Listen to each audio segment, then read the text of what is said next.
Malheureusement, elles sont malheureusement vides depuis des années Bonjour la Rome. sur les vélodromes, hein, malheureusement, parce que le sport cycliste sur piste a beaucoup perdu, a moins d'intérêt. Hormis les grands championnats, les championnats du monde quand même. Hein. Et d'ailleurs, la France, depuis 6-7 ans, on a un beau vélodrome à 50 ans en Yvelines, un vélodrome couvert qui a déjà accueilli les championnats du monde. Et ça permet d'avoir un bel outil pour ceux qui font de la piste. C'est plus que ces événements-là, les événements de Coupe du Monde sur piste, mais là c'est niveau professionnel, c'est vraiment les meilleurs du monde. Mais avant, tu avais au niveau amateur, et même une course amateur, c'était plein ici, les gens venaient. Je voudrais revenir sur ce que tu m'as dit, le Tour de France qui se finissait ici, mais ici c'était pour faire quoi? C'était pour faire un point? C'était la dernière étape. C'est un peu comme sur au lieu de tourner aux Champs-Élysées. Il tournait ici? En fait, donc, je te disais, Jusqu'au 75? alors, non, jusqu'en 74. Enfin, 14. La première année sur les Champs-Élysées, c'est en 64. Alors, en fait, la création du Tour 1903, jusqu'en 67, ils arrivaient au Parc des Princes. D'accord. Alors, les 2 premières années, même, je crois qu'ils n'arrivaient pas, les premières années, ils n'arrivaient pas directement à Paris parce que les courses, déjà les préfets interdisaient plein de choses et ils interdisaient les courses cyclistes à l'intérieur de Paris. D'accord. Le vélo était mal vu, enfin, comme maintenant. Ça a bien changé. En fait, trop. Ouais. Et donc, en tout cas, les courses, et donc ils arrivaient toujours à Ville d'Avray. Les 2 premières années, ils sont arrivés de Ville d'Avray. Par exemple, le premier Tour de France. En fait, il faut savoir que le Tour de France, il a été créé par le journal L'Auto. Le journal L'Auto, c'est l'ancêtre de l'équipe, du journal L'Équipe. Et il était rue du Faubourg-Montmartre. Et donc, officiellement, le départ a eu lieu rue du Faubourg-Montmartre, mais ils ont fait ça comme un départ fictif, c'est-à-dire comme une petite randonnée. Et ils sont allés jusqu'à Montgeron pour le premier départ réel du Tour de France. Montgeron, ça se situe? C'est dans l'Essonne, c'est derrière les pistes d'Orly, c'est vers Draveil, sud de Paris. Vigneux, c'est dans le 91, c'est dans l'Essonne. D'accord. C'est à la limite du Val-de-Marne et de l'Essonne. Et donc ça a été là le premier départ en 1903. Ils étaient une soixantaine, je crois. Et voilà. Et ils arrivaient à Ville d'Avray.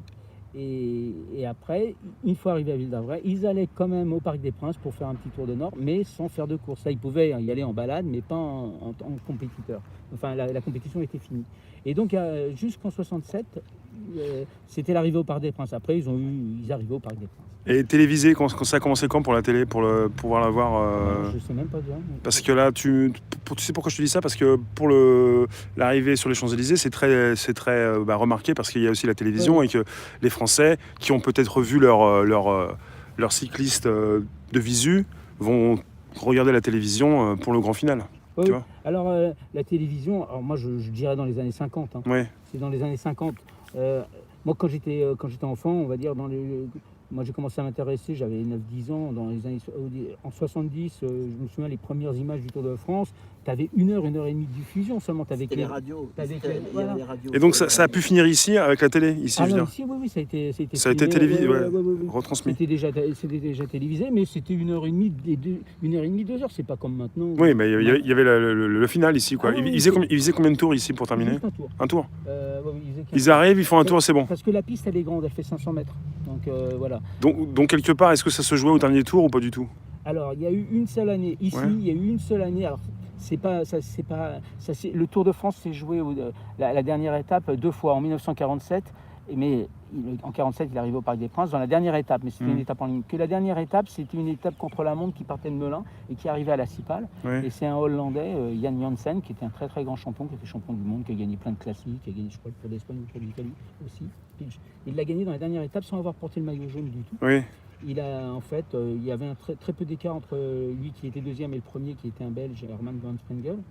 Et il avait 16 secondes de retard et il lui a repris une cinquantaine de secondes dans la dernière étape. Et il a gagné ici. Donc en fait c'était un contre-la-montre, ils arrivaient un par un. Là c'était différent. Mais sinon ça se jouait pas. Non, le tour était déjà joué. Pour ceux qui ne s'y connaissent pas, est-ce que tu peux nous préciser le maillot jaune, la différence entre celui qui porte le maillot jaune et celui qui va gagner le tour?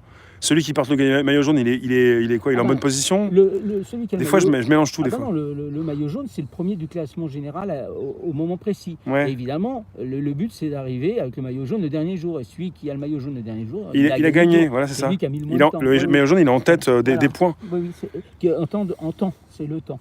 Parce que au niveau du temps. Oui. Alors, le Tour de France, il s'est joué sur plusieurs choses. Par le passé, alors je ne sais plus les dates exactes, mais il y a eu